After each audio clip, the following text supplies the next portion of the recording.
Bem-vindo de volta ao Comente Podcast, o seu podcast de empreendedorismo e finanças. Eu estou aqui com meu querido e amigo Marconi. Vamos se apresentar, meu amigo. Vamos lá, e aí, tudo bem, Gui? Tudo bem, pessoal? É um prazer retornar a mais esse episódio. A gente se reúne aqui nesse nosso bate-papo e a cada reunião de bate-papo aqui a gente se descobre e leva muita bagagem de conhecimento para o nosso dia a dia. E hoje vai ser extraordinário, vai ser um dos melhores conteúdos que você já ouviu nos últimos tempos, hein? Exatamente. Então já vamos se antecipar aqui.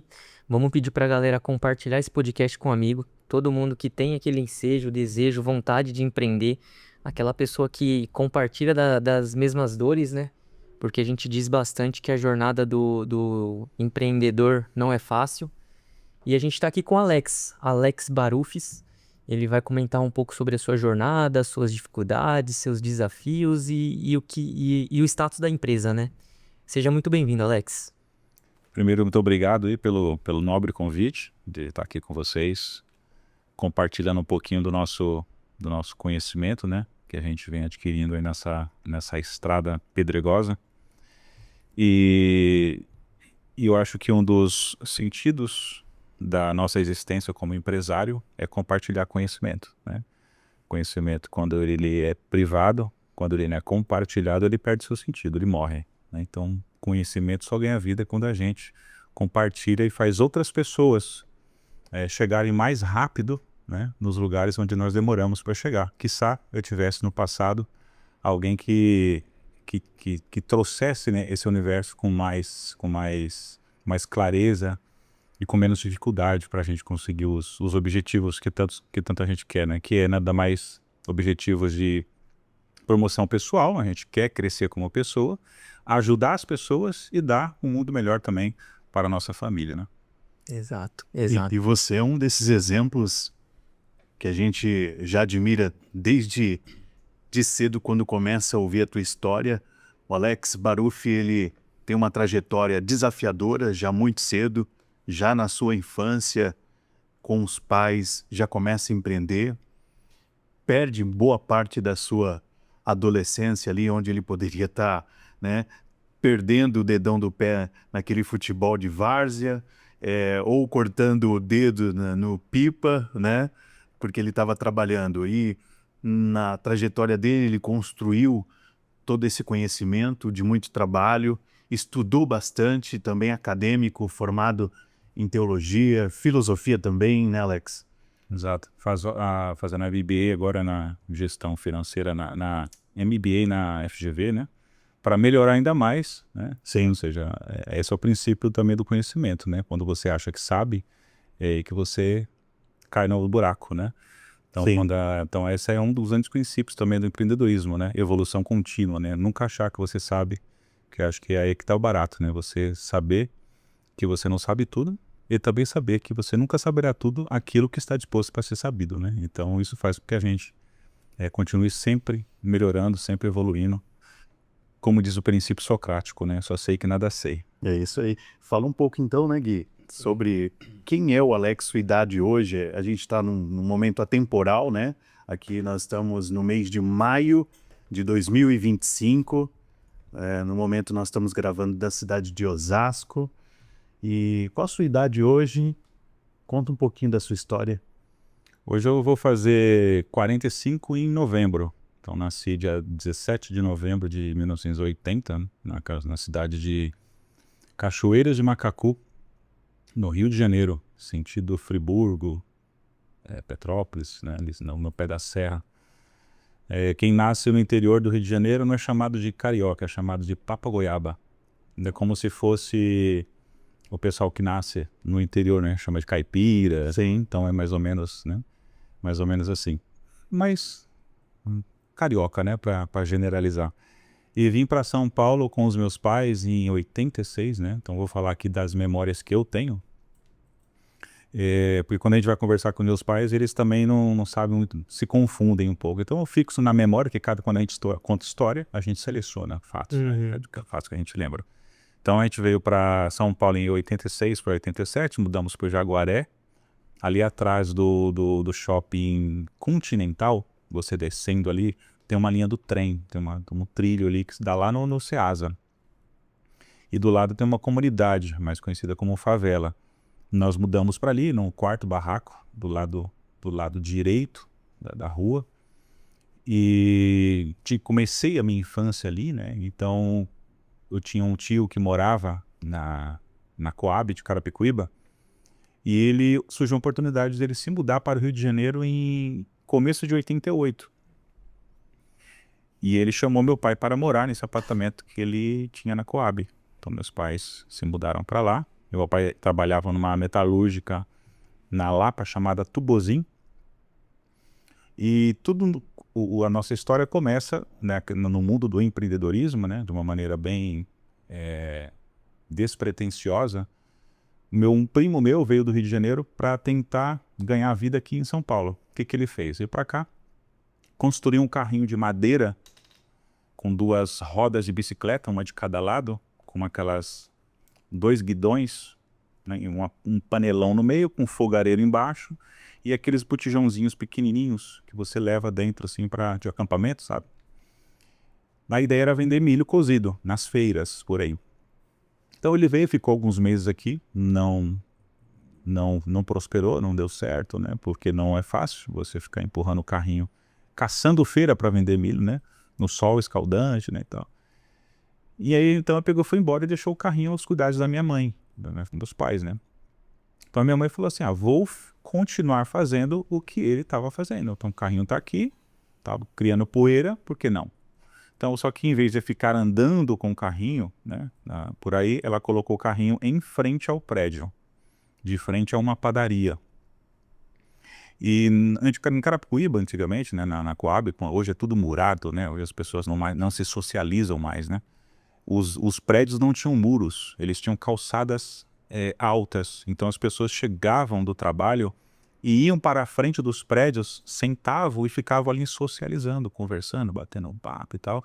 E esses caras, essas pessoas, essas famílias, eram nossos clientes que compravam nossos filhos. O pessoal que passava, então compravam, falava pro outro, e não tinha rede social, né? Obviamente.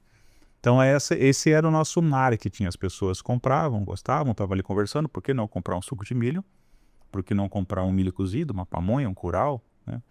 E isso, querendo ou não, complementava a renda da família.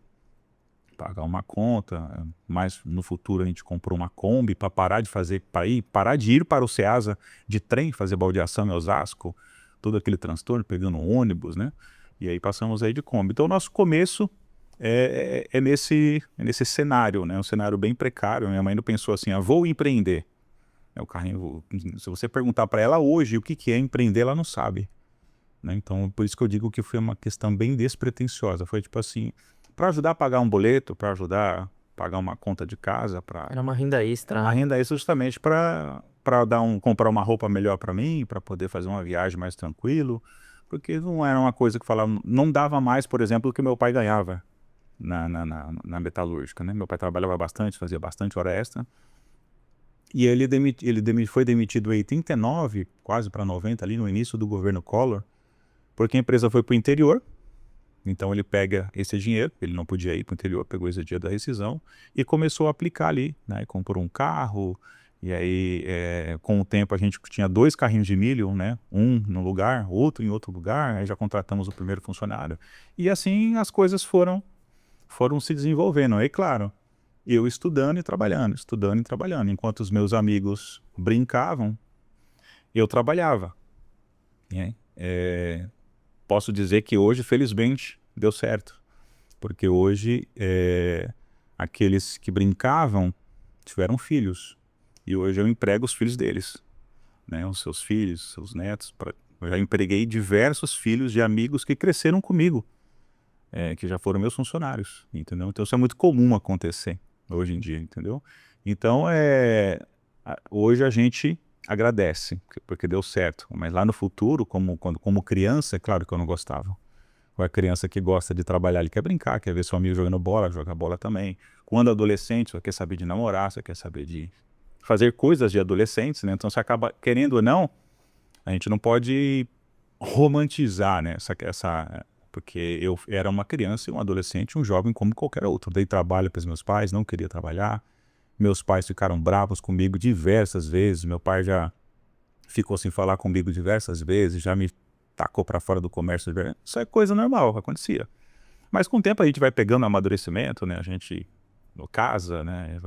Começa a ter passarinho para dar de comer e as coisas vão se modificando, a gente vai amadurecendo e as coisas chegaram, né? Onde chegaram hoje. Legal. Aumenta a responsabilidade, né? Aí você começa a correr atrás do E prêmio. como aumenta. Hoje não é mais só 2 filhos, né? Hoje existe um ecossistema aí.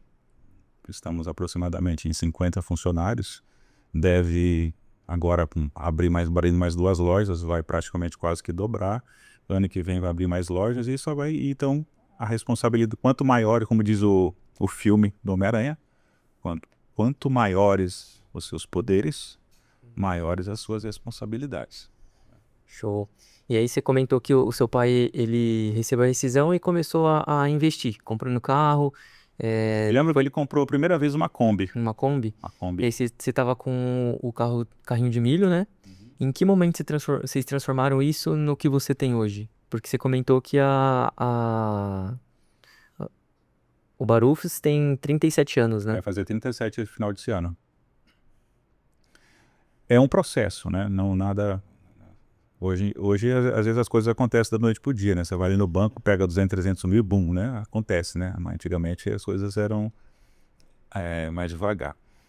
Nós saímde da frente do prédio e fomos para onde nós estamos hoje, né? Que dá uma distância de 100 metros no máximo, de um lugar para o outro. Então nós saímos de frente de uma padaria, que inclusive está lá até hoje, e fomos para a frente de um supermercado que se chamava Barufis. Supermercado Barufis. Nós ficamos em frente ali, então tinha aqui, meio que de quina para o mercado Barufis, a gente vendendo milho. No meio tinha um senhor que vendia cachorro-quente e na outra ponta uma senhora que vendia pastel. Um determinado momento, esse senhor que vendia cachorro-quente, ele arrumou um emprego numa empresa, CLT e tal, e não quis mais o local, não quis mais o carrinho, vendeu pro meu pai. Quer comprar, seu Ademar, e tal? Eu vou arrumar um emprego. Meu pai, não, por que não? Pegou, comprou e juntou, aí ficou milho cozido e cachorro-quente. Passa-se um tempo, essa senhora teve um problema na coluna, problema grave, que ela não podia mais trabalhar e tal, e aquelas barracas de pastel de feira, sabe, de montar aquele monte de ferro e tal. Quer comprar, seu Ademar? Ah, quero comprar. Comprou a barraca e juntou. Aí ficou milho, cachorro-quente e pastel. Em 94, aproximadamente, um cliente nosso ficava ali buzinando na nossa ouvida. Vocês têm que ir no Santo Antônio, aqui perto do cemitério, tem um trailer lá, que o cara vende um lanche que vocês têm que colocar aqui, um lanche prensado, não sei o que e tal. E a gente, meu pai, né, aquele negócio, né? Não vou, até que meu pai se injuriou, falou, vamos lá visitar isso. Marcou com ele, tá? Um dia nós fechamos a loja, era eu, meu pai, o primeiro funcionário, minha mãe, às vezes minha irmã ajudava, nessa época minha irmã era pequenininha, 6 anos de diferença. Nós fomos lá conhecer o lanche. E um trailer bem pequenininho, uma chapinha desse tamanhozinho assim, e o cara tinha aqui 3 qualidades de lanche lá, 3 tipos de lanche prensado, um lanche mais ou menos assim. Provamos, achamos interessante a ideia, levamos a ideia para Carapicuíba e meu pai ficou ali, né? O que a gente faz? Vamos fazer, não vamos fazer? Aí sentamos, eu, meu pai e esse outro rapaz começamos a escrever na mão o recheio dos lanches, como que ia ser. Então não sabia se cheddar combinava com catupiry, com milho, não sabia nada. Lá o x-tudo vai ser assim, o x-frango vai ser assim, que é os lanches, né, que estão até hoje estão lá, x-dog, x-burger, x-salada, x-egg, x-bacon, x-tudo. Nós temos um outro x-tudo que é um formato diferente, que vai hambúrguer, o outro vai salsicha, calabresa e frango. Aí tem americano, tem double B, cheddar e vai, um monte. E tem uns lanches, por exemplo, mais recentes que são criação minha. Esses foram em coparticipações, né? A gente foi montando ali, sugerindo. Né? Fomos na gráfica, montamos aqueles cardápios bem antigões, sabe? Com qualquer cor. Montamos lá, comprou uma chapinha, acho que de 60 centímetros, meteu uma prensa no meio, aí começou a fazer. Eu tenho até fotos, depois eu compartilho para vocês darem uma olhada como que era. E tudo ao tempo, a relva, assim. Tinha esse negócio de vigilância sanitária, né? Era no tempo, assim, ó. A chapa de virada para a rua, atrás tinha uma bancada pequenininha, onde a gente fazia os lanches ali, colocava numa cestinha, entregava pro cliente, entregava o ketchup pro cliente, e foi boca a boca, foi indo, o negócio foi aí numa garagem, 2 garagens, 3 garagens, hoje a esquina todinha é nossa. Então acho que tem mais ou menos umas 12, 13 garagens, assim, uma esquina todinha. Tem uma só que não é nossa, que é uma cabeleireira que vive mais fechado, que vai acabar vindo para nós uma hora ou outra, né? Então foi assim que aconteceu, né? E aí meu pai ficou na administração do Barufis até 2010, agosto de 2010. Em agosto de 2010 ele passa a administração para mim. É aí onde entra a expansão, né, do Barufis. Porque até então você não tinha logotipo, você não tinha cor, padrão, não tinha nada. Então a gente passa nessa questão, começa a pensar em digitalização da marca. Você começa a inovar, né? Aí eu tinha uns amigos, né, da área de marketing, e começaram a me... Olha, por que a gente não faz um logotipo? Você não tem. Aí fizemos um, depois renovou. E aí foi crescendo. Eu fui o primeiro a fazer a primeira hamburgueria em Carapicuíba ter delivery, por exemplo. Que eu cheguei pro meu pai e falei, pai, por que a gente não faz delivery? Ele falou, não quero mexer com essas coisas não. Se você quiser, você se vira aí. Você que abre lá, você que toca, você que se vira. Então eu fui lá pedir um telefone que existe até hoje, 4167-6620. Coloquei lá aquelas mesinhas de bar branca, sabe as mesinhas de bar, com aquelas cadeiras de abrir, telefone em cima, aquelas comanda carbonada, que você coloca um negócio duro embaixo de 2, porque senão saem todas. O cliente ligava, eu atendia, fazia o pedido, mandava para a chapa, às vezes eu fazia, o chapeiro às vezes também não tinha muito funcionário, né? O chapeiro estava almoçando, eu fazia. Aí embalava, era sacolinha de plástico, você colocava dentro, grampeava a comanda ali na sacolinha, entregava o motoqueiro, recebia o motoqueiro, o telefone tocava e atendia, e assim, fizemos a panfletagem, né? Porque existia panfletagem física, não era panfletagem digital, hoje é mais fácil, né? Hoje a panfletagem você não corre o risco do panfleteiro catar o seu panfleto e jogar no bueiro, né? Você joga lá no Meta, ele te entrega, né? Mas era assim. E a gente esperava o telefone tocar. Era isso, você panfletava e esperava o telefone tocar. Ligava lá no guia amarelo, falava, quero colocar meu telefone na guia telefônica aí de vocês. Aí você pagava, colocava lá. E assim as coisas foram acontecendo. Aí chegou uma hora que não deu mais para ser só eu. Tive que contratar uma funcionária. Aí tive que contratar mais um motoqueiro. Aí comprou mais mesa de bar. Foi colocando aqueles caixas móveis, né? E antes de todo o caixa, o dinheiro era guardado no bolso. A gente fazia uns caixas de dinheiro, você ia no marceneiro, mandava ele fazer uma cestinha com vários compartimentos e ia colocando as moedinhas ali. Então esse é o começo. Na caneta, na raça, não tinha YouTube, não tinha Google, não tinha computador ainda, nada, não tinha sistema. Então a gente foi... Entrega sem rastro, né? Porque hoje você pede no iFood, você acompanha o cliente liga, motoboy lá. O cliente ligava, todas as vezes, se você ligasse na minha loja, você fizesse pedido 30 vezes no mês, você tinha que passar os seus dados 30 vezes que você ligasse. Porque não tinha um sistema pra... Nossa. Você imagina o nosso público hoje com a paciência que a turma tem. Exato. Hoje você digita o telefone e dá tudo lá, né? O sistema sabe o lanche que você gosta de comer, que é os CRMs da vida, né? O horário que você pede, o dia que você pede, tudo, né? Quantas vezes você comprou no mês, quantas vezes você comprou no ano, seu LTV, né? Qual que é o seu LTV, sabe tudo. Antigamente era... Você vê, na mão. Você está trazendo informações importantíssimas, né? Que hoje, quem trabalha com comércio, principalmente no ramo alimentar, né? Você tem que estar muito atento a essa informação e o comportamento do teu público. Eu tive uma experiência agora, sábado, péssima. A gente estava num grupo de amigos, né? A gente foi participar de um evento, saímos do evento e fomos aqui na tão conhecida, né, praça ali de Osasco, né? Vamos comer um cachorro quente ali. Foi a pior experiência das nossas vidas, assim, tipo, a gente não volta nunca mais. E uma pessoa falou assim, olha, vamos em outro lugar, porque aqui e tal, e colocou os pontos, né, críticos, né? Aí a maioria quis, beleza. Mas estava tão salgado, Alex. tão salgado. Tava horrível no cachorro quente. Tava horrível. E todos, quando deram a primeira mordida, Gui, todos falaram juntos assim, viu? Que é isso que nós estamos comendo aqui? Tava ruim. Então eu vejo como que a pessoa, né, trabalha com algo que você está oferecendo, principalmente um alimento, e não faz, né, com amor, e não tem uma checagem, né? Se tem algum ingrediente que tá um tempero excedido, tal. E eu não tenho dúvida que o teu sucesso, né, a tua conquista, que veio mais de décadas aí vencendo, e hoje você está se estruturando para uma franquia, porque você olha para isso, né? E você falou algo que é importante. Lá, quando não tinha tecnologia nenhuma, foi o boca a boca. Porque é isso o alimento. Você vai num restaurante, você tem aquela experiência, né, degustativa, né, do paladar mesmo, do cheiro, e você fala, Gui, nós precisamos ir lá, né? Vamos conhecer. A indicação conta muito, né? Muito.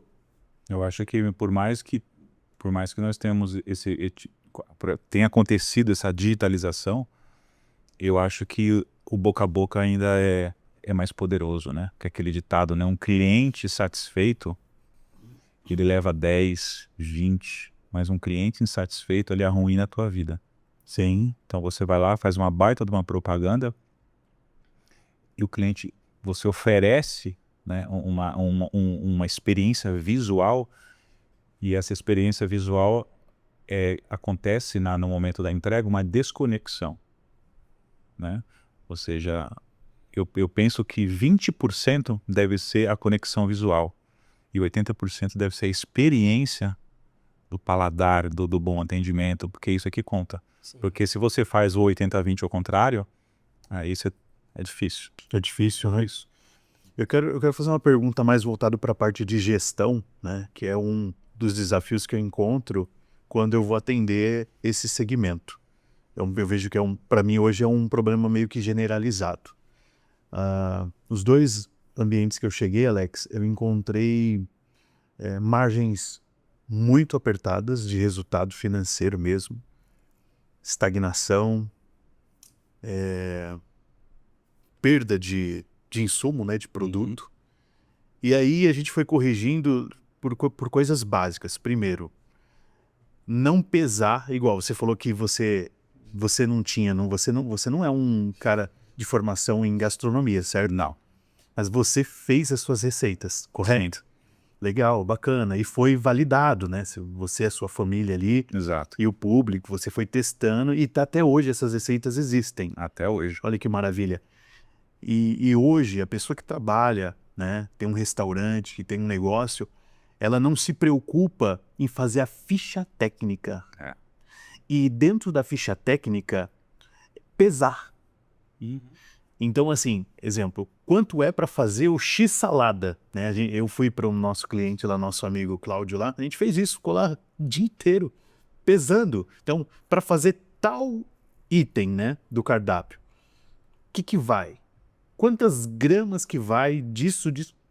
Porque assim, quando você entra para uma linha de produção, e aí eu vou chegar na pergunta, né? Você encontrou esse desafio em algum momento? Porque cada lanche, de repente, tinha um tamanho, um peso, uma proporção, e você sentiu que isso estava influenciando no resultado final? Tem duas fases aí, né? A fase do empreendedor, quando ele é só família, e tem 1 ou 2 funcionários ali, não paga muito aluguel, não paga muito imposto, às vezes é até um MEI, e tem uma hora que você vai para o simples, e aí você começa a pagar, muda de ponto, começa a pagar um aluguel alto, começa a ter mais funcionários, os seus impostos começam a aumentar, aí aquela continha que você fazia, como meu pai fazia na cabeça, falava, eu gastei, o pão era R$1,50, o ovo 50 centavos, a salsicha 50, logo eu gastei aqui R$6 para fazer salada, eu vou vender por 12. Se você não tem muita despesa, tá ótimo. Certo? Chega uma hora que você fala, opa, não tá dando mais. E eu peguei essa fase, não foi meu pai.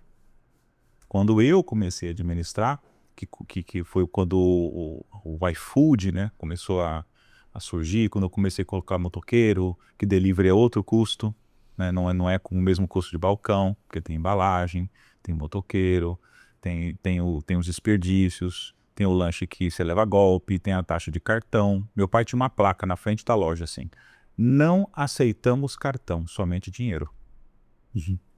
Uma vez ele foi para o Mato Grosso, me deixou 9 meses lá para testar, né? Se eu ia conseguir, né? Fazendo a transição ali, né? Quando ele chegou, a loja estava lotada de Visa. Era a maquininha da Visa, né? Hoje é Cielo, mas basicamente era Visa. O faturamento quase dobrou. Ele falou: pô, não é que é bom esse negócio aí mesmo? Ficou um zoião desse tamanho assim. Mas aí chega uma hora que, sim, você precisa... Porque a ficha técnica não é só para a precificação, que a gente chama de CMV hoje, é para padrão também, né? Então, se você quer... De qualidade, né? Exatamente, se você quer oferecer, se o cliente visitou a tua loja 150 vezes no mês, no ano, e pediu um x-salada, e todas as vezes o lanche foi diferente, significa que você não tem processo. Exato. Entendeu? Então, você precisa, sim. Eu hoje, por exemplo, nós temos um cortador de tomate, onde a lâmina ela tem apenas uma regulagem. Então, se você cortar 5.000 tomates, as 5 rodelas vão sair do mesmo jeito. Então, todos os lanches, a rodela não tem. Porque a mão do chapeiro, se tem um que vai cortar assim, se a faca estiver cega, vai cortar assim, entendeu? Então, isso por um simples negocinho chamado tomate. Você vai, por exemplo, vou te dar um exemplo do bacon, que para mim é assim, o exemplo mais... O bacon. O bacon. Você paga lá um exemplo. Quando eu fiz o ano passado esse teste, foi final do ano, a gente estava pagando R$26 no quilo do bacon. Então eu peguei uma manta de bacon, aquela manta tinha 5,5 kg. Aí eu ranquei, nós tiramos o couro dela. Tiramos o couro, fatiamos as fatias, com as fatias, tipo umas ripas, sabe, de bacon. Sim. E mandei para congelar. No dia seguinte, pega aquelas ripas, passa no triturador de frios e saem uns bacons, os cubinhos assim. Aí peguei ele cortado e fritamos. De 5,5 kg foi para 3,4 kg. O meu bacon de 26 saltou para quase R$50 o quilo. E se você não faz essa conta? É isso. Entendeu? O bacon. Frango, a média de 30%, 20%, depende muito do frigorífico que te vende, né? Calabresa, uma média de 10% de perda, então depende da marca. O bacon é a mesma coisa, se você trocou a marca, você tem que fazer todo o processo de novo, porque aquele bacon não vai ter mais a performance da outra. Então a Seara é uma, a Sadia é outra. Então isso é um jogo que é um mecanismo vivo. A CMV, a sua planilhinha lá de CMV, você tem que visitar ela constantemente para você ver se você está tendo vantagem, se você está sendo competitivo, se a tua empresa está saudável ou não. E, consequentemente, você tem que pesar e fazer as pessoas fazer o lanche pesado. Entendeu? Então, como que você faz a ficha técnica? Você vai lá para o seu cozinheiro e fala: faz aí o purê que eu vou anotar. Quanto que você coloca de água? Quanto você coloca de maionese? Quantos quilos de batata você colocou? Leite. Você tem uma ideia? Nós pegamos um saco de 25 quilos de batata, que você paga lá, dependendo do ano, R$180 no saco. E nós pesamos ele inteiro e depois de descascado. Então, de 25 quilos, ele caiu para menos de 20 quilos. Só de casca. Aí, isso para você conseguir fazer a precificação do cachorro-quente. Exato. Aí você precisa começar a vender aquelas batatas gourmet já com a casca, né? Se você consegue fazer a batata gourmet, você não precisa tirar a casca, aí é maravilha. É um dos produtos que mais tem rentabilidade numa hamburgueria, batata. E se você não tirar a casca, Melhor ainda. melhor ainda. E fica gostoso, viu? Sim. Calma. Minha filha ama. É muito bom. Ela é apaixonada por isso. A gente comenta muito aqui no nosso podcast que a maioria das pessoas que empreendem lá, que empreendem lá atrás, eles encontraram uma dor e partiram para cima desse projeto. E aí a sua atualização no mercado, ela ocorre através da dor. Ela precisa crescer e escalar. E ela fala assim, para eu fazer isso, eu tenho que buscar conhecimento fora. Em que momento você entendeu que... porque eu entendo que o seu pai passou o bastão pra você, e aí você assumiu. Em que momento você entendeu ou percebeu que você precisava buscar algum conhecimento pra aprimorar dentro do seu negócio pra fazer ele crescer mais? O meu grande desafio em 2010 é você pegar uma empresa saudável que vem ali desde 1988, só crescendo, crescendo, crescendo, crescendo, crescendo, e você continuar fazendo ela crescer. Então, mais difícil do que você levar ao pódio é você manter a alta performance que meu pai, com a terceira série incompleta, fez, construiu todo o império. E eu, graduado, em 2 faculdades, professor, que falei, e agora? Então, o que eu tive que começar a fazer? Estudar. Eu não sabia gerir pessoas, eu não sabia... Eu tive uma dor de barriga quando eu tive que dar minha primeira advertência no funcionário, porque era tudo meu pai. Então, essas dores foram que falaram assim, opa, ou eu me mexo, ou a empresa vai morrer, porque a família toda dependia daquele império. E aí comecei a fazer curso de gestão de pessoas. O primeiro curso que eu fiz é com um cara chamado Otton Barros, que foi que me apresentou um livro do ótimo, Og Mandino, uma coisa assim, que é o melhor vendedor do mundo. Um livro assim, que foi um dos primeiros livros que eu li lá atrás. Foi num hotel aqui em Osasco, inclusive. A pessoa que me convidou não foi. Foi o primeiro curso que eu fiz. Ali eu falei, opa, é aqui. E aí comecei a estudar, comecei a andar pelos lugares, pesquisando loja, vendo como que as pessoas faziam. E foi aí que eu descobri o tal do delivery, que antigamente não era delivery, era disque entrega. Delivery é um negócio com americanização que veio depois, era disque entrega. Foi o que eu comecei a ver, só pizzaria fazia disque entrega, delivery na época, só pizzaria. Quando eu abri o delivery do Barufis para vender lanche, eu ouvi muito, não vai dar certo. Porque delivery, ninguém pede lanche. Quando antigamente, quem você ia pedir era pizza. Os mais antigos aqui vai saber do que eu estou falando. Você ia fazer delivery para comer à noite, no domingo, depois do culto, ou chegou de uma viagem e não quer fazer comida, era pizza. E aí eu comecei a inserir o lanche, Hoje no iFood, a culinária que mais vende disparada no Brasil se chama burger. E a pizza ficou para trás. A pizza tá ali em segundo ou terceiro lugar. Acho que vem hambúrguer, se eu não me falha a memória, comida brasileira e depois pizza. Caramba. E é uma memória afetiva, porque desde pequeno eu lembro que toda sexta-feira minha mãe, que não queria cozinhar, né, cansada da semana, ia pedir pizza pra gente. É isso. Eu também era assim, entendeu?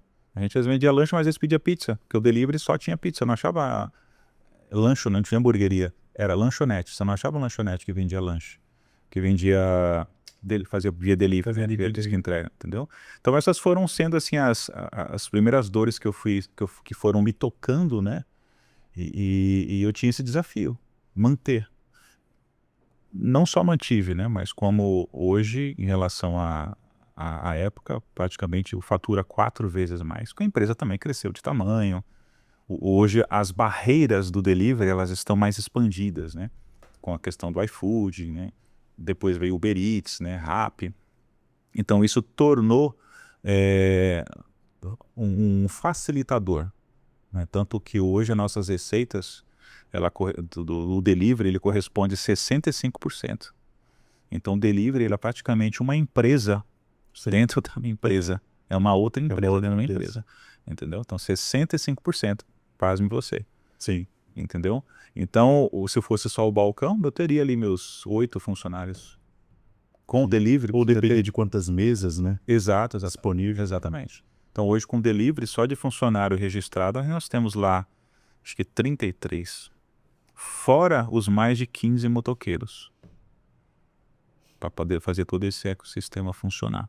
Fora os motoqueiros do iFood, logística própria, que manda que, por exemplo, nós temos um raio, né, que não é tão extenso.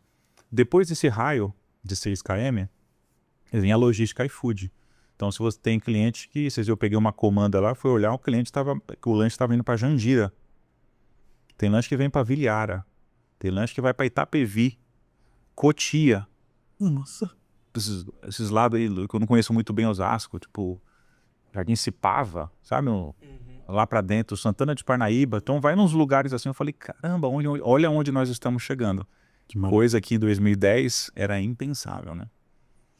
Alex, e nesse processo de crescimento, né, de descoberta, de aprimoramento, você foi visitar concorrentes para entender como a cozinha funcionava, as questões de gestão, como que de repente alguém que fazia também hambúrguer atuava para ter um melhor controle de estoque. Você fez muito isso? Bastante.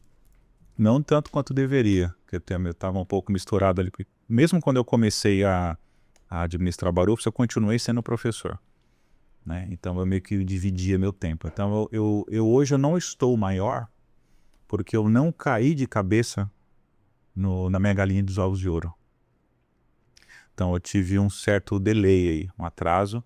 Tanto que tem gente muito menor que eu, que nasceu muito tempo depois, que está muito maior que eu. Né? Bom, é a questão do foco, né? Foco, eu aprendi muito tarde que foco é você falar mais não do que sim.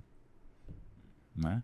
Então, quando eu tive esse estralo, sim. Porque para mim a grande sacada, né, do seu desenvolvimento, das suas melhorias. Quando ele pegou os códigos. Exatamente. Quando pegou os códigos, é quando você descobre que a mina de ouro, ela tá no networking. Entendeu? Então eu costumo ter uma frase que eu digo o seguinte: a faculdade ela pode te dar a teoria, ela pode te ensinar a parte abstrata da coisa, mas o que vai fazer, o que vai aprimorar a tua mira do teu tiro é o campo de batalha, é o cara que está na trincheira com você ali, que é o tal no networking. Sim. Entendeu? Então eu digo que 90% é networking. Esse deu corte. 10% é livro. Entendeu? Porque não adianta nada, obesidade mental não te leva para nada, não te ajuda em nada. Então tem muita gente ali querendo ajudar, que é só você procurar que ele vai te ajudar. Foi o que eu fiz, hein? Muita gente me ajudou. Por isso que hoje, quando me procuram, eu estendo os 2 braços. Porque para mim é bastante meus clientes fazerem essa visita e é muito positivo. A gente foi em algumas franquias aqui dentro da Van mesmo. A gente foi lá, a gente quer conhecer a cozinha, entender. Nossa, a gente foi recebido muito bem. É muito interessante quando o empresário ele entende que ele já passou por isso, né? E que os desafios são gigantes. Ele realmente abre os braços, ele orienta, e isso é sensacional. Eu tenho uma pergunta que eu vejo que é muito importante, que talvez você já está entrando por esse caminho agora, até mesmo porque você está estudando, você é um acadêmico contínuo. Como que você vê hoje você, Alex, como CEO do teu negócio, uma vez que ele vai se tornar uma franquia com várias unidades, e o desafio entre ser menos do operacional e olhar mais para a parte estratégica e tática do negócio? Em relação a esse ponto, eu tenho uma visão da seguinte forma. Eu acho que a empresa, eu aprendi isso no livro chamado Mito do Empreendedor, que ele fala que todo empreendedor ele tem que ter 3 personagens dentro dele. Primeiro é o técnico, segundo é o executivo, terceiro é o gestor, que é o cara que faz a parte chata, a parte do... Porque é o técnico, o empreendedor e o gestor. O técnico é aquele que faz, o empreendedor é aquele que sonha, o gestor é aquele que projeta, é aquele que cata lá as planilhas, faz estudo de mercado, faz estudo de viabilidade, estudo público, faz estudo demográfico, vê quantas pessoas passam por minuto naquele lugar, se a demografia é horizontal, se é vertical, e tal. E é aquele cara que às vezes vai e tira um pouquinho da emoção do empreendedor. Opa, calma, calma. Sonho sem estrutura é ideia com roupagem de estratégia. Então vamos lá, vamos devagar. Então por que eu estou falando isso?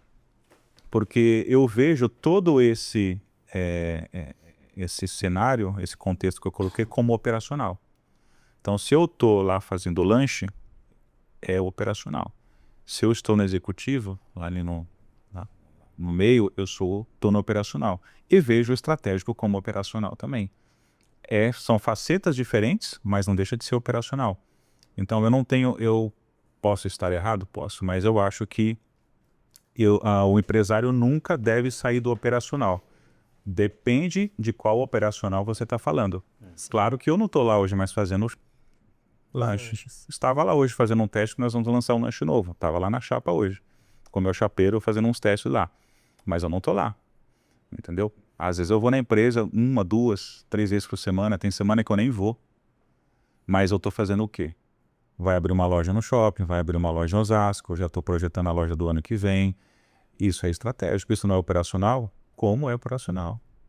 Demais, é formatando, é vendo processos, é ajustando margem, é tudo isso. É falando com a minha administração, resolvendo algum problema muito cabuloso, assim, que precisa tomar uma decisão muito, que envolve grana, que envolve direção da empresa, aí eles me consultam, Alex, você faz isso aqui e tal, o que você acha? Então eu meio que dou a palavra final, porque o bolso é meu, o dinheiro é meu.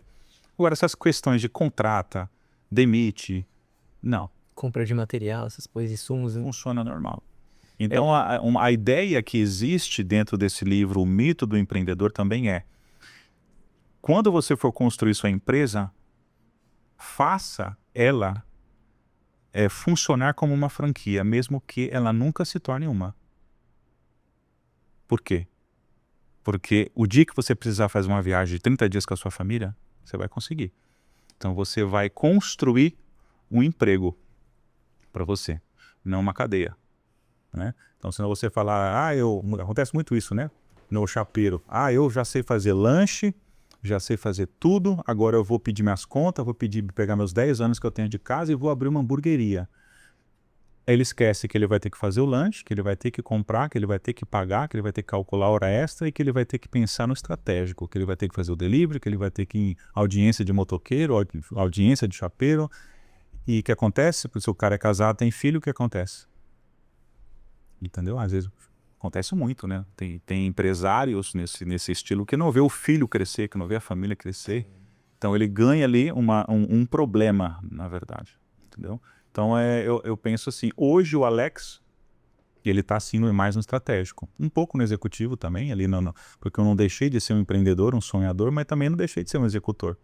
Sei fazer todos os lanches, não tenho a habilidade que o meu chapeiro tem, faço mais devagar, mas faço. Sem olhar no cardápio, inclusive.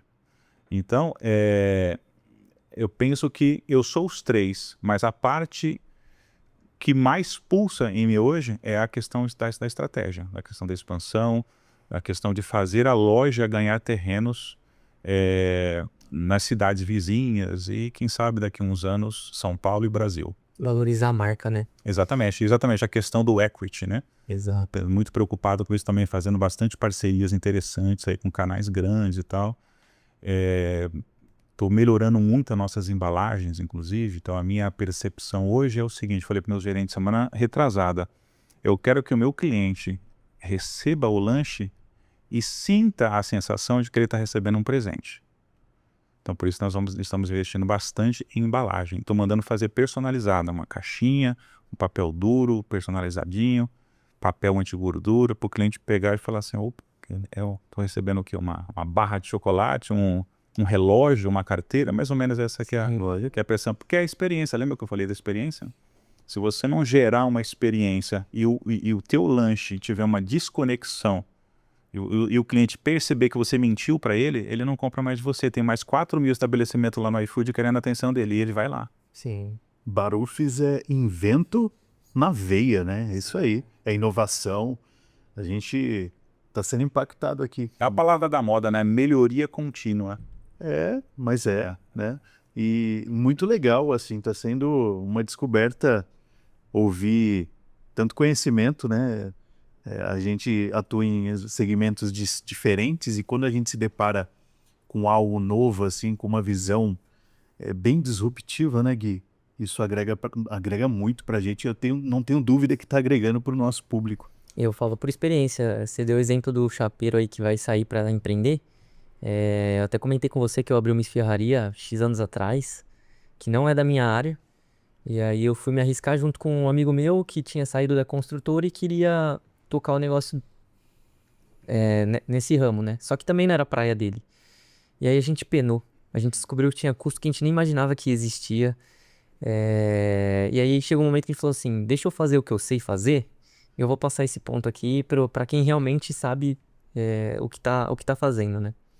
Então, e não só isso, tem custo de aluguel, registro. Claro, o lacre que você coloca na sacola, por exemplo, se você fecha a caixinha do lanche, foi um lacre, 3 centavos, eu pago 3 centavos. Tem gente que paga mais, mas enfim, estou dando um exemplo que acho que é um custo mais ínfimo que você tem ali.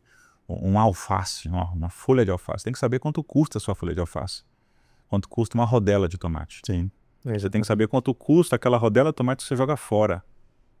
Porque isso está embutido no preço que você paga na caixa. Entendeu? Então, o tomate que estragou, pô, você vai jogar fora, dá para você fazer molho. Dá para você colocar na comida do teu funcionário. Então, tudo isso são artimanhas que se você não souber...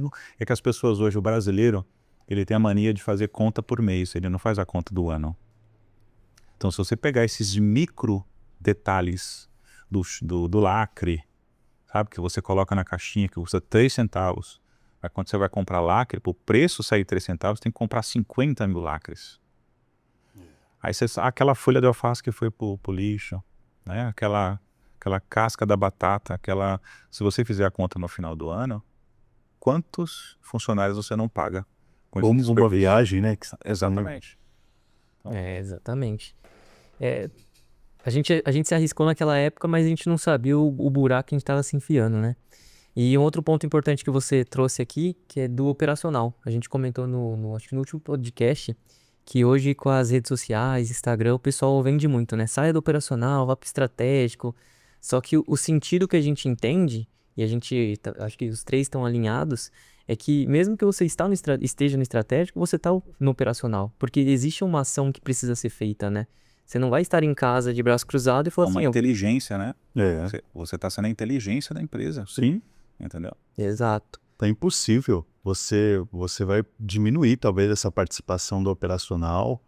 Você vai ter pessoas, você vai ter um gerente, você vai ter um supervisor, você vai ter sistema, você vai ter várias tecnologias, mas não tem como, né? Você tem que olhar os teus indicadores econômicos, tem que olhar os teus relatórios, tem que visitar, tem que fazer reuniões com fornecedores. Isso é intrínseco à função, né? Você tem que estar como eu disse, eu acho que eu comecei a frase, não terminei, né? Diz, empreendedor aprende com empreendedor. Então, se você tem uma rede de apoio de empreendedores, você só não cresce se você não quiser. Se você quiser realmente ser acomodado. Então, hoje em dia, você tem aí tantas empresas, né? Tantos mentores de pessoas que já, por exemplo, o Politi, o Marcelo Marani, tem o meu mentor que se chama Fernando Melo. É uma galera que já tem um arcabouço, uma bagagem, que às vezes por mais que eu tô lembra? Por mais que eu tô ao mesmo tempo que aquele cara, mas aquele cara, ele focou mais tempo naquilo do que eu. Entendeu? Então eu foquei muito tempo no meu hobby, que não dá dinheiro nenhum, do que investir o meu tempo na minha galinha dos ovos de ouro. Só que aquele cara aqui, ele já viveu muitas dores que eu ainda vou viver. O que eu posso fazer para eu otimizar o meu tempo e encurtar a minha quilometragem? Colo nesse cara. Aprender com ele. Só que não é de graça, você tem que pagar. Falar, quanto que é o seu tempo? O meu tempo, toda essa bagagem que eu construí aqui pode passar é tanto. Você compra, só que em vez de você fazer 5 km em 5 minutos, você vai fazer em 1. Então, acho que hoje, né, nessa questão exatamente. Dá para você encurtar o caminho, você colando do lado de caras que já passaram por aquele caminho que você quer trilhar. Então, acho que essa é a sacada também, sabe? Acho que para mim, networking, se você anda com pessoas certas, escolhe as pessoas certas para estar do teu lado, eu costumo dizer que sozinho você vai mais rápido, né? Mas junto você vai mais longe. Mais longe. É os dois caminhos, né, do sucesso. Conhecimento e conexões, né? E na sua trajetória, olhando agora para frente, é uma pergunta até que o Gui sempre faz, né, Gui? Você vê um horizonte de palestras, você mentorar outros empresários? Porque você tem um chamado para isso, né? Cara, mentorar eu já mentoro, eu só não cobro. Interessante. Eu acho que antes de você cobrar, você tem que doar. Você tem que gerar valor. A minha empresa, ela tem um equity. Ela tem uma fama, ela tem um valor. Como que isso foi gerado?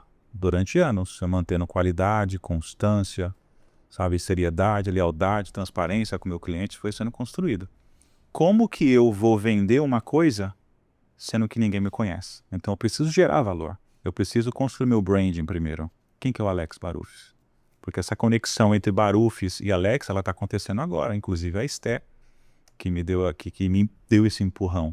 Então a Esté que fez a minha marca pessoal, que a gente está em desenvolvimento, ainda não finalizou tudo. Então eu percebo que é assim. Então primeiro você tem que mostrar para o mercado o valor que você tem. Mostrar para o mercado, para o mercado, eu digo as pessoas, o quanto você pode ser útil na vida delas e dar ouro para ela. Sabe? Você ser primeiro generoso, primeiro você ser interessante, depois ser interesseiro.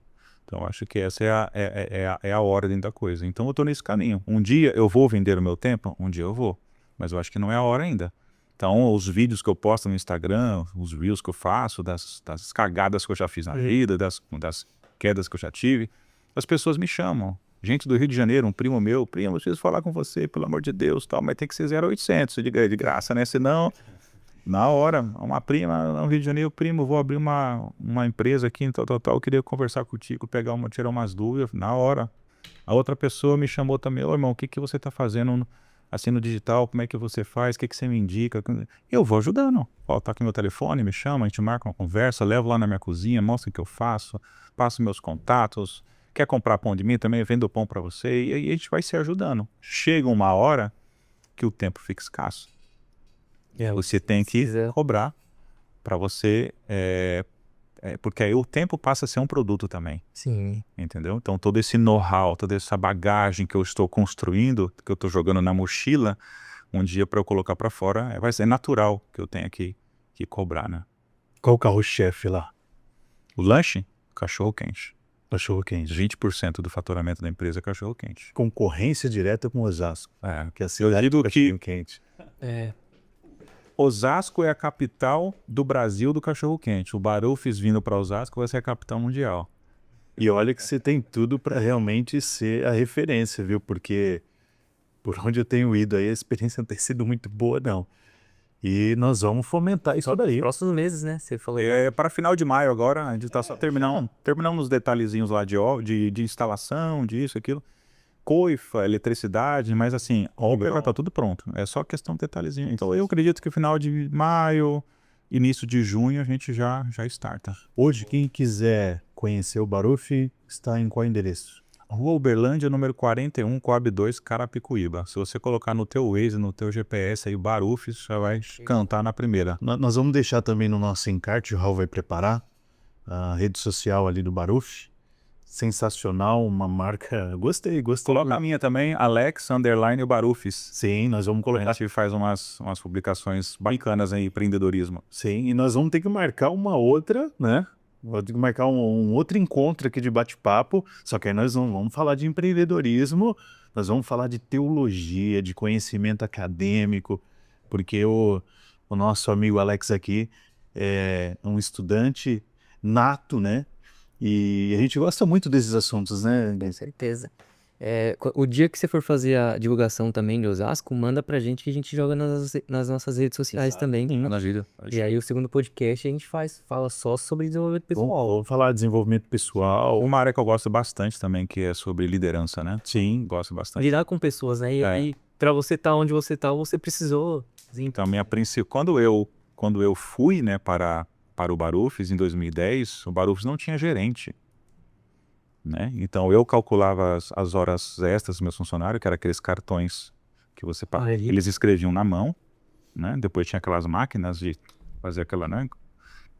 Mas mesmo assim, mesmo na máquina, eu tinha que somar lá quantas horas passou, adicionar o noturno com extra, fazendo a planilhinha, somar, mandar para o contador, o contador mandava o motoqueiro entregar os olerites, eu fazia o pagamento, eu que conversava com o funcionário, eu que contratava, eu que demitia, eu que vivia o chão de loja com o funcionário, então eu que ficava na cozinha, ficava no delivery, eu resolvia tudo. Então, os conflitos, eu falo, putz, como que eu vou resolver isso? Fulano tá com um problema assim, assim, assado. Cara, não tinha internet. A internet era muito precária ainda. Assim. Cara, vamos... Livro. Comprar livro. Sabe? Como liderar. Eu comecei a ler livro de psicologia, comecei a ler Freud, comecei a ler uns... Falei, cara, eu preciso entender o humano. Aí já tive essa sacada ali. Hoje, o Simon Sinek, que é um cara no mundo aí, um dos caras que mais falam sobre liderança, ele fala que tem uma frase clichêzona dele que dizem: os teus clientes 100% são pessoas. Os teus colaboradores 100% são pessoas. Então, se você não entende de pessoas, você não entende de negócios. Só que eu já tive essa sacada lá atrás. Então, comecei a buscar. Então, li muito para conseguir, sabe, gerir as pessoas, que acho que um dos principais, talvez está ali encabeçado, acho que o primeiro do empreendedor. Porque você, além de ser patrão, você tem que ser o psicólogo. O cara, às vezes a pessoa vai contar o teu problema, vai pedir dinheiro emprestado, e você tem que aconselhar, você tem que ter um gesto, você tem que ser um gestor financeiro, um gestor emocional, sabe, ensinar o cara o que é inteligência emocional, como que você faz esse equilíbrio. Aí fui ler do Goleman, esses caras todos, aquele livro grossão, Inteligência Emocional, que você não acaba nunca aquele livro. E você vai colocando em prática e chegou uma época que sem eu pedir, né, os meus chapéus, a galera me chamava de patrão. Patrão. Então, eu tive um desafio muito grande, foi quando eu comecei a colocar gerente. Porque você começa a cortar o cordão umbilical. E aí começou a ter atrito. Aí você tem que treinar o teu gerente. Falar, opa, vem cá. Que ele começa a falar assim, por que você tá falando assim comigo, né? O patrão fala assim, você tá achando que você é quem? Você é peão igual eu, só ganha mais. É isso que os caras falavam.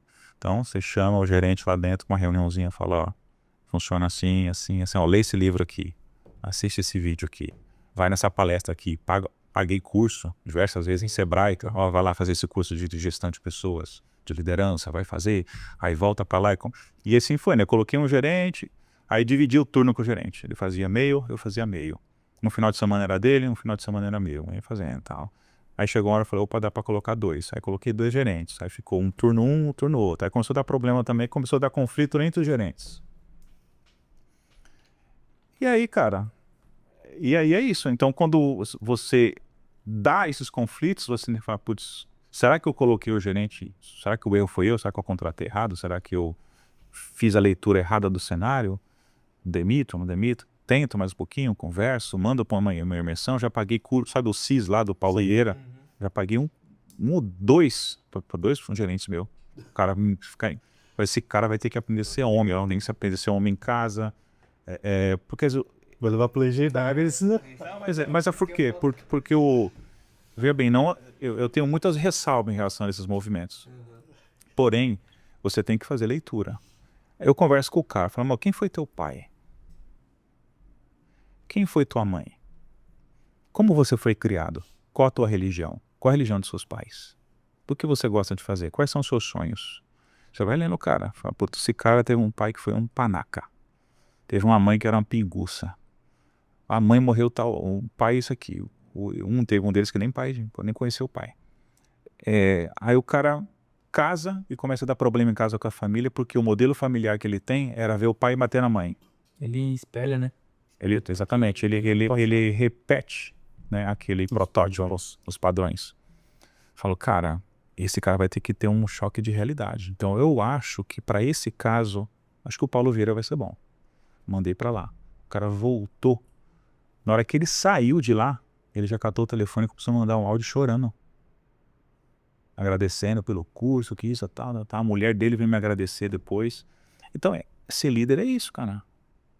Entendeu? Foram as únicas duas pessoas que eu mandei pro Método 6. Outras eu fiz paguei outras imersões com outros profissionais. Às vezes é um livro, às vezes é você mesmo catar na mão do cara, fazer aquele o tal do shadow, né?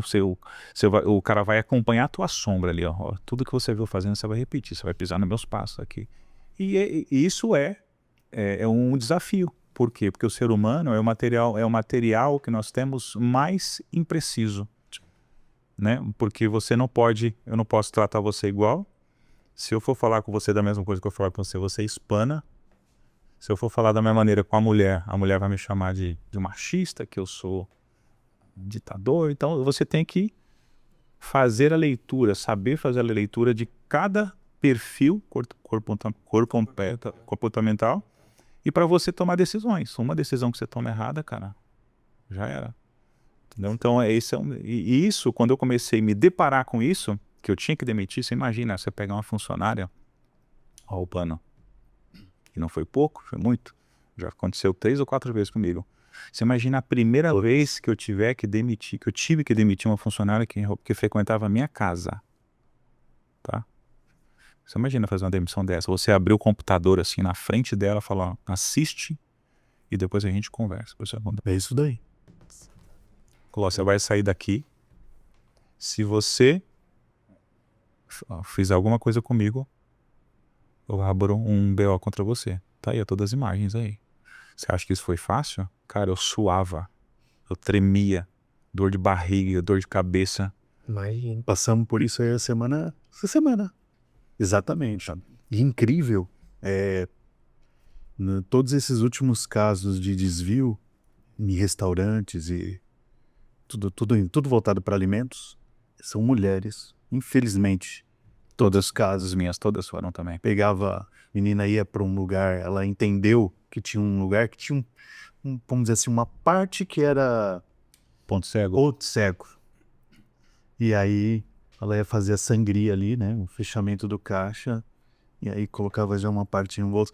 É impressionante, né? E a gente tem que tratar isso, tem que resolver. Eu até falei com o meu cliente, né? Que é muito amigo meu.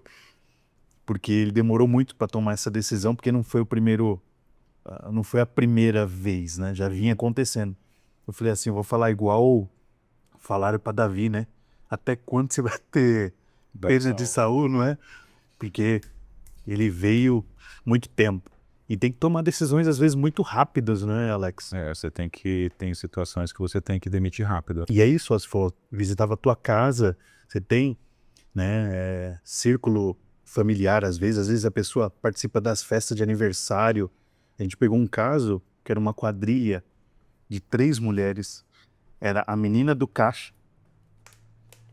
a pessoa que levava o pedido para a cozinha e o motoboy.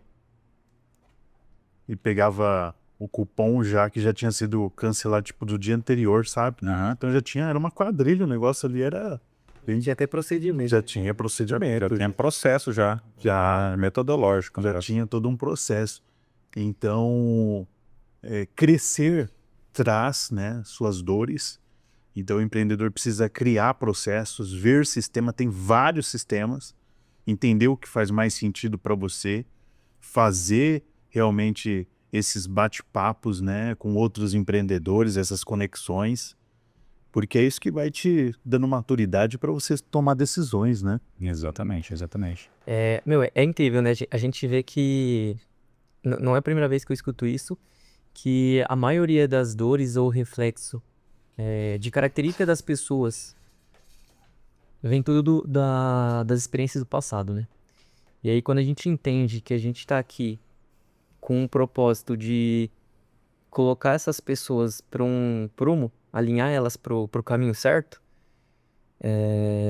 a gente enxerga que a gente tem um papel muito fundamental, né? Não foi por acaso que seu pai te colocou para trabalhar cedo, para transformar na pessoa que você é hoje, para você conseguir transformar a vida dos seus funcionários. Exato. A mesma coisa acontece comigo, acontece com o Marconi. Só um ponto. Existem alguns movimentos que podem estar em evidência na internet, mas é por conta do movimento da internet. Mas o que ele faz por trás disso é muito bacana. E se assemelha a esses eventos do Jerônimo Temel, do Paulo Vieira, que é realmente transformar a vida da pessoa, mostrando que existe um vício, existe ah, um ciclo que ele traz que ele traz da geração da família dele que precisa ser quebrado. Exato. E para ser quebrado, ele precisa tomar essa decisão e a partir daquele dia ele se transformar num novo homem. Você tem que romper, você tem que romper padrões, mas para você romper padrões, você tem que você tem que trazer para o consciente aquilo que está no inconsciente. Porque Freud diz que o que movimenta a nossa vida, 98%, é o inconsciente. Exatamente. Né? Então, então, um exemplo que eu gosto de dar, você tem um oceano. Imagina no meio do oceano, onde você está ali num cruzeiro, e você cai no mar. Você consegue ver alguma coisa? Não. Mas vamos supor que você pega uma lanterna, você joga a lanterna num foco da água. Você tem ali. Aquele clarãozinho que tem ali, aquele é o teu consciente. Todo o demais é o teu inconsciente. Então você precisa movimentar essa lanterna para todo o teu inconsciente e ver o que te movimenta. E ver o que constrói os seus hábitos inconscientes. Entendeu? E quando você descobre, quando você traz isso consciente, você fala, putz, para ser um marido melhor, eu preciso quebrar isso aqui. Para eu ter uma saúde melhor, eu preciso ir para academia. Eu tenho que parar de comer açúcar. Tenho que tratar meu filho assim. Tenho que tratar minha filha assim. Puta, não. Eu tenho que, às vezes, ir para um curso desse para aprender que eu não posso trair a minha esposa. Eu não posso... Tenho que ir para um curso desse para aprender que eu não posso roubar. Que eu tenho que tratar bem o meu funcionário. Então, você percebe? Mas a pessoa não se percebe porque aquilo está no automático. É como escovar o dente. Você não levanta e fala, pô, agora eu vou escovar o dente. Aquilo vai no seu inconsciente, né? Porque 99% das ações que nós tomamos no dia é inconsciente. Você não para decidir. Sim. O nosso cérebro está diariamente ou constantemente tentando economizar energia. É isso. É isso que o cérebro quer. E é por isso que esses eventos acontecem muito bem e são assertivos fora do ambiente natural. Então, se você vai para uma imersão do Paulo Vieira, você vai ficar 3 dias, sexta, sábado, domingo, num hotel, em algum lugar.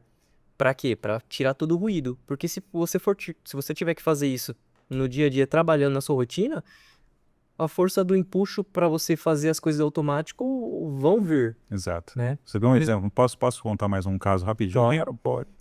Com um dia desses, faz um tempinho já, eu tinha um amigo, né, que ele tinha um casamento e ele era muito violento com a esposa, né? E eu ficava, puto, o cara é tão bacana comigo, né, cara? Puto, um cara espetacular, generoso, sabe? Um cara, tipo, precisa fazer tal coisa, vamos, agora, a hora que você... Não, eu podia estar lá no Rio de Janeiro, mano, preciso, você vem buscar, tô saindo daqui, sabe? Um cara assim, você fala, meu, não é possível. E aí, um dia, eu fui até o local dele lá e cheguei, ele não estava. A mãe dele estava. E aí eu comecei a bater um papo com a mãe. A mãe dele me chamava de filho, inclusive. E ela começou a contar para mim a história dela. E aí eu conheci a história dela. Que ela começou a contar como que o marido dela tratava ela. Ela começou a me falar que ele desceu o cacete nela, que ela comprava as coisas, ela tinha um barzinho, ela ganhava dinheiro. Uma vez ele comprou um carro com o dinheiro dela.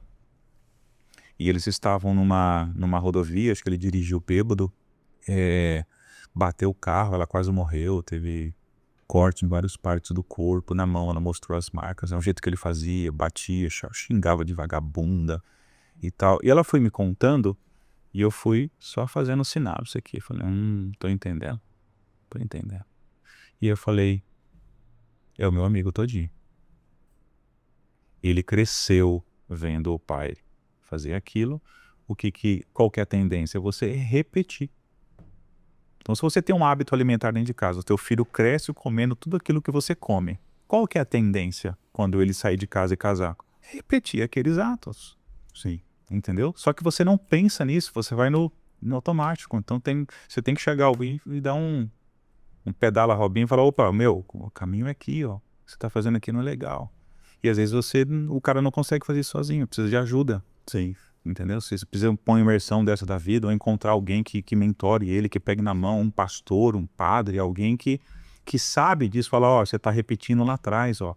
Por isso que é interessante, quando você vai conversar com o teu funcionário, você perguntar para ele qual a tua religião, o que você acredita, qual o teu sonho, qual foi a tua criação, como que seu pai te tratava, como que era o relacionamento seu. Parece besteira, Mais uma. mas quando você vê o comportamento do teu funcionário na empresa, se você pergunta isso antes, você entende ele. Sim. Eu participei de todas as entrevistas das pessoas que entraram na empresa, né? Lá no começo, não se tinha essa pergunta. Aí depois eu contratei uma consultora que faz toda essa parte de análise de perfil. E aí, nas reuniões seguintes, nas entrevistas seguintes, eu vi que tinha muito mais perguntas que precisavam ser feitas. E aí depois a gente não tá mais com ela, mas as duas últimas entrevistas futuras, a gente modelou o procedimento dela. Você pega o questionário ali e começa. Chega uma hora que as perguntinhas ficam tudo aqui, né? Você já sabe. E, meu, isso é batata, cara. Você humaniza a sua contratação e você pode também humanizar a sua demissão, né? Porque as pessoas acham muito forte, falar, nossa, humanizar a demissão, né? Cara, a vida é ciclos, é o que eu sempre falo para os funcionários quando eu demitia, a vida é ciclos. Hoje acabou o teu ciclo nessa empresa, você vai começar o ciclo em outra. Às vezes, de repente, o Barufs foi só um degrau para você galgar um outro melhor. Porque às vezes o que você aprendeu ali, você vai trabalhar em qualquer empresa. Você vai ter boas referências. Você vai, de repente, ali ali você trabalhou, fez uma faculdade, aí ganhou um emprego melhor. Falou, eu vou parar de fazer lanche, hoje vou ser um supervisor. Cara, com todo prazer. Se você chegar para mim e falar que você faz um acordo comigo, eu vou sair, vou num emprego melhor, vou ganhar X, vou trabalhar só até sexta, sábado, domingo em casa, cara, é a minha felicidade. Então, é muito difícil você fazer demissão. Mas quando você tem o lado humano, quando você conhece o que a pessoa era, se você acompanhou, né, fez uma liderança humanizada, a liderança dele ali e tal, não tem como. Às vezes a pessoa vai ficar, teve um funcionário que ficou 16 anos, nosso primeiro funcionário na empresa, e ele saiu, e saiu da melhor forma. A casa que ele teve, meu pai que pagou. Ele saiu, meu pai continuou pagando. Legal, querido. É você ser parceiro do teu funcionário, né? Então, por mais que ele tá ali sendo subordinado seu, você não pode achar que a gente está no tempo da escravidão, que o cara tá ali para fazer o... Então, você precisa dele como um corpo, né? Por mais pequeno que seja a unha, se você enfiar uma agulha aqui dentro, o teu corpo todo sente. Então, dentro de uma empresa é um organismo assim, entrou um palito de dente na engrenagem, todo mundo sofre. Então, precisa ter essa... Só que para você ter essa visão do todo, né, entender que a empresa é 100% pessoa, teus funcionários são 100% pessoa, teus clientes são 100% pessoa, e você precisa entender de pessoa, porque senão você vai se afundar, mas nem sempre essa chave vira rápido, né? Às vezes quando vira é tarde demais. Sensacional.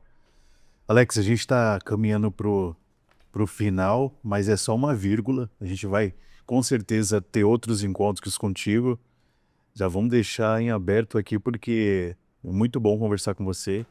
Pessoas inteligentes assim, nos inspira, né? O tempo passa que a gente nem E o vê. tempo, Meu Deus. o tempo vai, né? Se tivesse um lanche ainda aqui, uma coca gelada... Eu ia trazer, mas como eu não vim de casa, eu tive que ir na empresa, mas tive que ir para casa, estou em obra no apartamento, ajudando a esposa e tal, filhos. E a gente que nessa fase dos filhos de adolescente, a gente é Uber, né? Então pega um aqui, pega outro lá, ela pega um, eu busco e assim. Então eu queria muito trazer, mas na próxima eu vou tentar vir num horário, a gente marca um horário que eu consiga vir do Barufis e provavelmente o Barufis já vai estar aqui em Osasco. Aqui do lado. Olha que maravilha. Vai ser, ó, mel na chupeta, né? Você já trago o lanche pra gente comer aqui com vocês. Deixa aquela mensagem, né, Gui? Deixa aquela mensagem para os nossos ouvintes, uma mensagem que você gostaria de compartilhar. Cara, eu sempre gosto de dizer que o conhecimento, ele nunca ocupa espaço. Então tem uma parábola, dizem que é uma parábola chinesa, mas independente de se é chinesa ou se é japonesa, o que vale é a moral da história. Vocês já devem ter ouvido que duas pessoas se encontraram num caminho e cada um tinha um pão. Eles fizeram a troca e cada um foi embora com um pão. Mas, quando essas duas pessoas se encontraram novamente, cada um tinha uma ideia e eles fizeram uma troca de ideia. Logo, cada um foi embora com duas ideias. Então, eu acho que o sucesso nosso como empresário, como ser humano, como pessoa, independentemente do círculo social que você for transitar, ele precisa ter como premissa a evolução contínua, o melhoramento contínuo, o conhecimento, né? Porque para mim o que precede a honra é a humildade. E nada mais humilde do que você saber que você não sabe tudo e que você jamais vai saber tudo aquilo que tem para ser sabido. E o que precede a queda é a arrogância. Quando você acha que você sabe tudo e que você é melhor que todo mundo. Então, eu acho que o conselho que eu daria e que eu sempre procuro exalar para as pessoas, humildade, sempre. E conhecimento nunca é demais. Então, procure compartilhar ideias, procure espalhar, plantar. Mesmo que você não vá colher, porque diz que quem planta tâmara não colhe tâmara. Mas isso, falar, eu não vou plantar porque eu não vou colher, você está sendo arrogante, você está sendo egoísta. Plante um futuro melhor. E plantar na vida das pessoas. Entendeu? Então, a fonte da sabedoria passa pelo conhecimento. Então, evolua sempre, leia. Ah, eu não gosto de ler. Escuta, tem audiolivro. Ah, eu não gosto de escutar. Assiste Netflix, filme de empreendedorismo, tem YouTube, tanto conhecimento grátis para você. Então, eu acho que para você se tornar um empresário, um ser humano melhor, tenha como premissa o caminho do conhecimento. Incrível. Tá, eu logo no começo eu já falei, ó, vamos compartilhar esse podcast porque o pessoal precisa escutar. Eu sempre falo que a ação é a chave para o sucesso. Então, estar em movimentos, seja aprendendo, buscando conhecimento, network, ele vai fazer com que você saia do seu ponto A e chegue no seu ponto B, né? Então é isso, pessoal. Muito obrigado por hoje. Me despeço por aqui. Sou muito grato pela sua presença, Alex. Eu agradeço também pela oportunidade de Baruf. contribuir, nem que seja um pouquinho, com a vida de vocês, com a vida das pessoas. E também me sinto, isso é o meu melhor pagamento, né? Saber que de alguma maneira eu pude ser um degrau, né? Melhorar um pouquinho a vida das pessoas e o que é melhor, né? De graça. Excelente. Excelente conteúdo. Pessoal, um forte abraço para vocês e... E agradecer aqui pelo livro que o Alex trouxe aqui pra gente. Ah, sim. Um dos maiores pensadores aí do estoicismo, está bastante em voga, né? Essa a questão do estoicismo hoje em dia. Sim, Muito sim. bacana. Muito obrigado aí pelo presente aí para nós. Esse é o Comente Podcast, hoje com Alex Barufs, e foi sensacional. Compartilha aí com a família, amigos, no grupo da escola, do trabalho. Esse foi o nosso conteúdo de hoje. Um abraço. Forte abraço, pessoal. Fica com Deus.